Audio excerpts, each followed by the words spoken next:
Ooh, spooky. Sorry. Spooky. Yeah. Today I thought I'd do something I intend to christen even, if we're getting fancy with it, genre swap, where I take an existing piece of media and I put it in a new... I recontextualize it. What if Bluey was a horror movie? What if The Grinch was a rom-com? What if The Office was good? The world may never know, but I intend to do something. But do I look pale to you? I feel like I look super pale. Okay, that's better. I look super pale. What's up? My eye bags are so deep. Man, you have to ignore it. I don't want no one talk about this. Anyway, I have here a wheel. I have here a wheel. Probably around this size.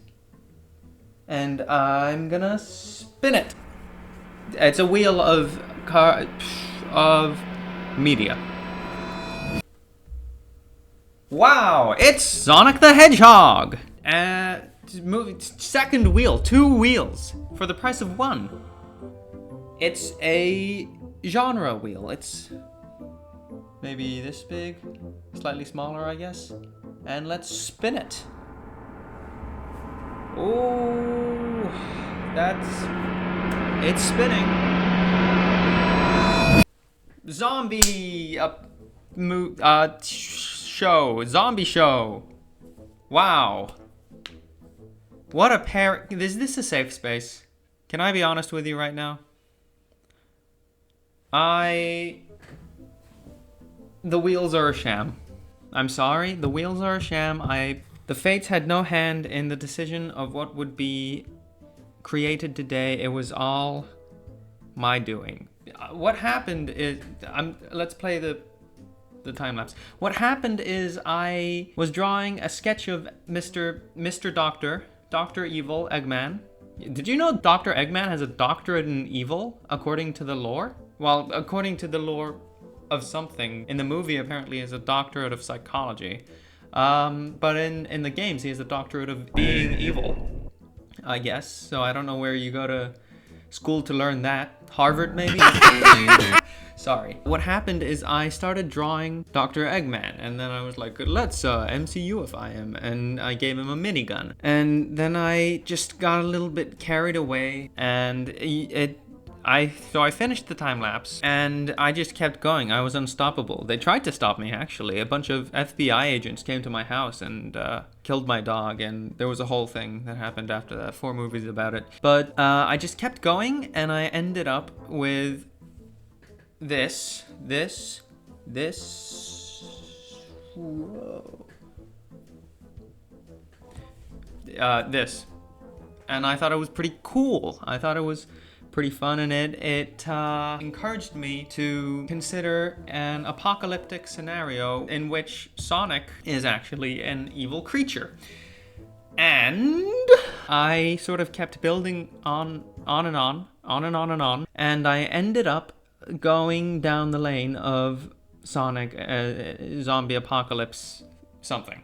So I did a quick sketch of Sonic as a zombie, and I decided I would like to take this into 3 dimensions.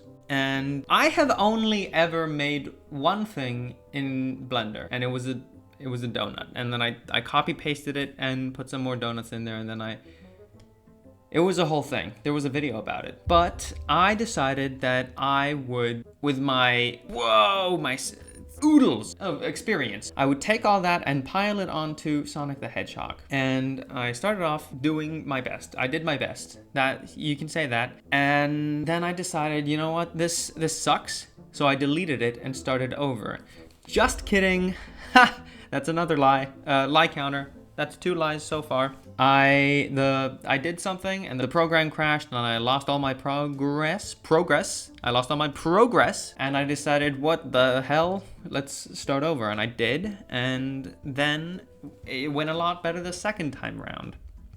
Except that I decided to use particles, hair particle simulator things, to simulate hair particles. And also the quills on his back. And it turns out this is actual hell. Helder?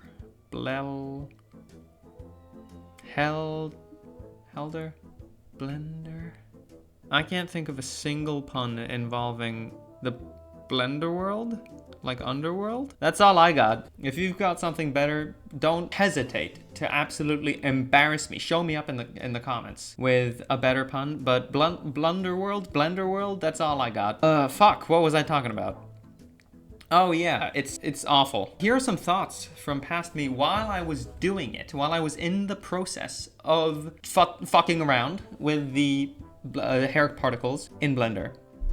Why does the fucking texturing never stick around? Ah! Fuck! This program fucking sucks. I hate it so much. I hate it with burning passion. Why? Why? Why? Fuck me. God damn it. Whatever. God damn it. I'm going to actually just shit myself right now. I'm sure it's my fault. I'm sure it's my fucking fault. And I'm sure everyone in the comments is going to be like, oh, you idiot. You didn't know you had to submit yourself to the Dark Lord and sacrifice a virgin sheep to his sataninus to save your textures. So this is actually on you. And to you, I say, I might. This fucking program. Piece of shit. Doesn't know anything. Actually just goddamn it. That's all I have to say. I've textured him twice. I'll texture him the third time then. Fuck off. I'm just really upset, honestly. Why do you now go to infinity? Stupid app. Fuck you, Sonic. Or like gin and tonic the hedgehog, because I'm gonna need a drink when this is over. Fuck me, dude. This is a horrible time. Who does this for fun? For a job? Or either? I choose whichever applies to you. And if it does apply to you, then fuck you for being good at this. And why does this now not show up? Does anyone want to give a guess as to why this doesn't show up now? You won't get it. And if you do, then you suck. You're a nerd. Why don't you show up? Is it because they're hidden or something? They're not. They're not hidden. So what's the problem? I'm about 30 seconds away from crying. Can I please just have the fucking quills back? God damn it. Where are they? Is it possible that I'm just like the worst person to ever attempt to do Blender? A stupid question, actually, because it is entirely possible. Plausible, even. No one has ever been this bad at Blender, I think. Yay! Woohoo! Everyone cheer and everyone clap and everyone slap brother's sack. Everyone laugh and everyone cry and everyone jump off a roof and die. Why are you going to the f***ing side? I hope you find a bride and she divorces you at the seaside. But like, why though? But like, if you think about it, why though? Where is rotation? There is no rotation. Great. Awesome. Are you going inside now? Of course you are. Of course you are. This is the worst. This is the worst ever in the history of ever. Why is it all inside? This is hell. I am in hell. I don't know. I don't know. Great. He's done. Do you like him? I don't know. I'm losing my fucking mind. What did I do before? What the f did I do before? Why did it work before? Riddle me this, Batman! You rich piece of shit? I just wanted to make Sonic. Yeah, man, fucking whatever. Actual garbage. Okay, you know what, gang? I think we're cheating it. I think we're cheating it. I don't think this is the way it was supposed to be done, but this is the way we're doing it. This is ridiculous and stupid and ugly. Why are you going left? And why are you going right? You're the worst.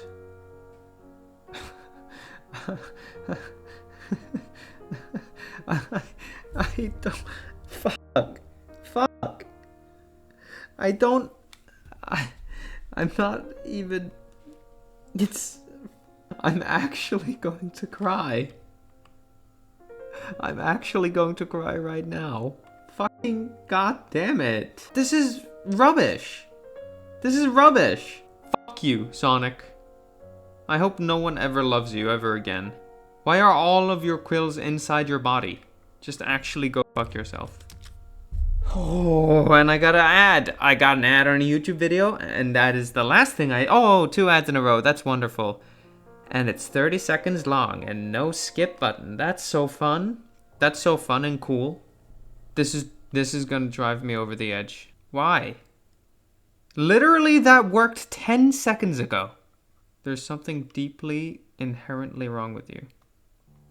Never mind, I'm so fucking stupid, it boggles the mind. How would you like to go on where you're supposed to go? How would you like that? Great, I'm glad they're massive. Just one question, why are they massive? Oh, they're growing. Oh, they're growing, that's good. Okay, now they're so teeny tiny they cannot be detected by the naked eye. Cool. We'll find the Goldilocks spot. It's not this. This is not the Goldilocks spot, I'll tell you that. Needless to say, I was having a wonderful time. And I didn't cry. Even once. Maybe twice, but never once. The results I'm actually quite happy with, considering that this is my second attempt at using Blender ever.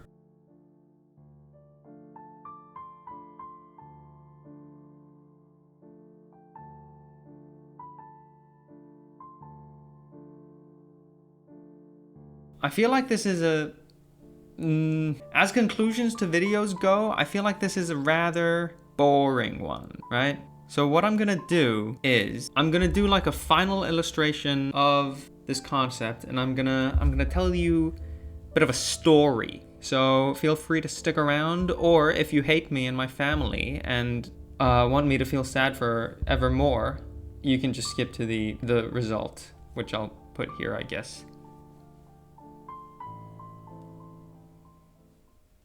Mortimer Eggman, fresh out of his 6th PhD at 23, wondered what came next. He could revolutionize particle physics, or create a new element, even start exploring the multiverse theory in earnest, he mused. The future stretched out in front of him. Every path he could take laid bare. Now, it was simply a matter of choosing which one to hurtle down. He decided he would fix people. A fool set out to change the world for the betterment of humanity. A wise man would cut out the middleman and just better humanity. Yes, he thought. This was a good path to choose. And the infinite possibilities all swam together and resolved into a destiny. Mortimer was a large man. Often, a genius will be depicted as skinny, wiry, a creature with a head so large he resembled a joystick. Mortimer's head was indeed quite large, or tall at any rate. So much so that it had risen through his hair like a revenging angel at the ripe young age of 12. At that point, he had decided he would rock the bald look. It was either that or get a toupee, and there was no future in which he would settle for that. This tall, bald head, along with his generous physique, had earned him the pseudonym Dr. Eggman. It's not funny, but jokes among scientists rarely are. Mortimer had his own lab. He could not be said to be of humble origins by anyone with half a mind, and his parents had funded his education along with his experiments without a second thought. It was more than enough for his mother to be able to attend parties with a haughty look that said, "My son has 6 PhDs and a Lasker Award. What has your son done?" Mortimer walked into his lab and began writing on a whiteboard. "What needs fixing?" he wrote. After a second's thought, he underlined it. Twice. Below that, he began scribbling. Humans are too fragile, bones too weak, skin too thin, hair, this, he wrote with slightly more emphasis, too easily lost. Transportation is far too damaging to the planet. If humans could simply cross the distance themselves, there would be no need for such indulgence. Speed was the key there then, he considered. Mortimer tapped his pencil on the whiteboard a couple of times. You could certainly achieve these things through prosthesis and implants, but what would be the point? He wanted to fix humanity. He was rich, certainly, but no amount of money would suffice to organize such a change in 8 billion people. Gene editing, then, he decided. He would have to change people from the inside out. He began animal testing on a very small scale. taking a tick and tweaking its template slightly. Shifting a protein here, replacing a nucleobase there. After some experimenting, he ended up with a tick twice the size of a normal one, with hair growths all over his body. Soon, he moved up in complexity, taking mice and altering them, more than doubling the lifespan of one of them, but killing at least 200 to achieve this. This is stupid, he thought. Mice are limiting. He began to broaden his experiments, using foxes, bats, cats, even echidnas.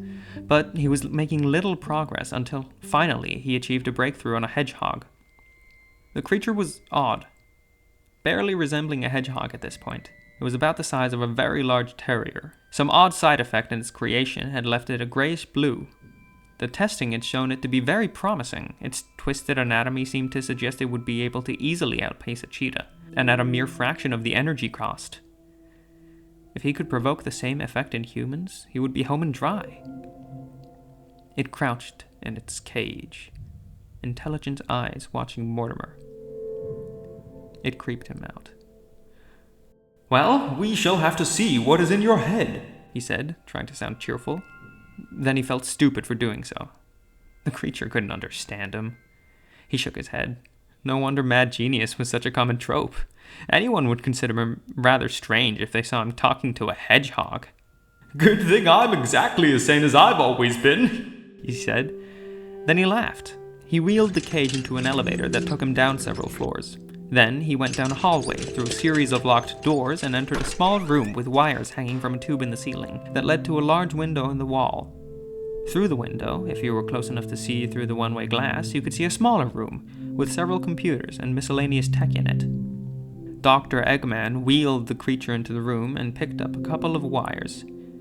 They had sticky pads on the ends. Cautiously, he reached into the cage and with trembling hands attached one to the head of the creature. It didn't move, but its eyes followed his every movement with curiosity. He relaxed and attached the rest of the wires, its continued docility egging him on. He entered the smaller room and looked through the glass. After a moment, the creature turned its head toward him and rested its eyes on him. A chill went up his spine. How could it see him through the mirrored glass? No, it can't, he thought. It simply hears the fans running in the computers. Completely normal. It is a hedgehog after all. Bad eyesight, excellent hearing. He relaxed again. A completely plausible explanation. Good. He fired up the system and a brain appeared on the screen. It rotated gently, and beside it, slices of the brain were scrolling downward. Dr. Eggman leaned forward, muttering to himself. A part on the middle of the brain lit up as the creature made some decision. The scientist took no notice of it, but wrote down several things of note in its hindbrain. When he looked back at the computer, the brain had vanished from the screen. An error message displayed at the bottom. Please reattach subject. He sighed. I must have been sloppy with the attachments, he thought. That's what talking to hedgehogs does for you. He stood up and reeled back. The creature was standing right by the glass, its wet nose up against it, fogging it up when it breathed. A slow smile spread across its lips, and a claw came up and scratched the glass, gently, caressing the surface with a grating sound as it drew something. Suddenly, the creature vanished, and the door of the room flew open. Dr. Eggman looked at the glass. The creature had left nothing but random scratches. He wiped some sweat from his brow and entered the room his creation had so recently vacated. How had the creature escaped from the cage? There was no bending of the bars, nothing to indicate a forced exit. He shuddered. It could have escaped at any moment. But it hadn't. Why? He looked at the glass again and his blood froze. Of course it had looked from random scratches from inside the room. He had been looking at it back to front. From this side, in shaky letters, the message was as clear as day. Hungry. He never did find out how the creature managed to multiply itself so vigorously. Perhaps it was through parthenogenesis, fertilizing eggs on its own. At any rate, within a couple of years, the city was overrun by the creatures, killing and eating anything or anyone they came across. Sometimes they didn't even eat the things they killed. Killing for pleasure, for the thrill of the chase. That's how smart they were. That's how human they were. Nuclear weaponry was deployed in an attempt to stop them, triggering a retort of the same nature from allied countries. The world fell into ruin. Those who survived traveled during the day, while the creatures were less active.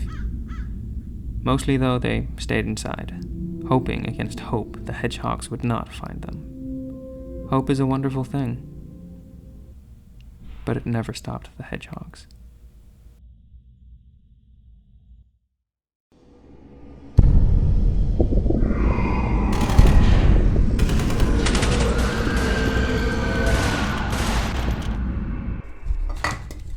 At this point in the video, I would tie together the entire video by cleverly weaving in Sonic characters' names using a bunch of puns.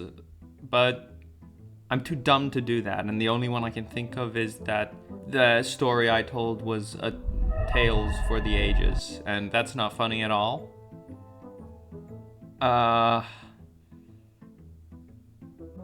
Never mind, I just looked it up. They all have really stupid names. What am I supposed to do with Big the cat? Vector the crocodile. Wave the swallow. Shade the echidna. This is stupid. One of them is just named Chris. What is this? I can't make any of these into like and subscribe or something like that. Why is Sonic on this list twice? Mephiles the Dark? Is that a play on Mephistopheles, the demon? Mephisto is a demon featured in German folklore and the chief devil of the Faust legend. He originally appeared in literature as the... Why is Mephistopheles in Sonic the Hedgehog as a hedgehog? He's the malevolent conscious mind and will of the sun god Solaris. He was born during the Solaris Project. What is happening in Sonic? What is going on? When do we get... Hey Paramount? Hey Paramount, when are you bringing Mephistopheles to the big screen? Hair in my mouth. Speaking of which, hey Nintendo, no, Sega, I know you're watching this. If you wanna work and make this, if you wanna make this a game, you know where to find me. Call me, hit me up. It's free. No, it's not. You have to give me half the revenue. Now, after all this, I look back and I see now with a clearer vision than I did before. With the sole aim of creating a horror Sonic, what I made is the original movie Sonic. Was this video a bad idea? Thanks for watching. Bye.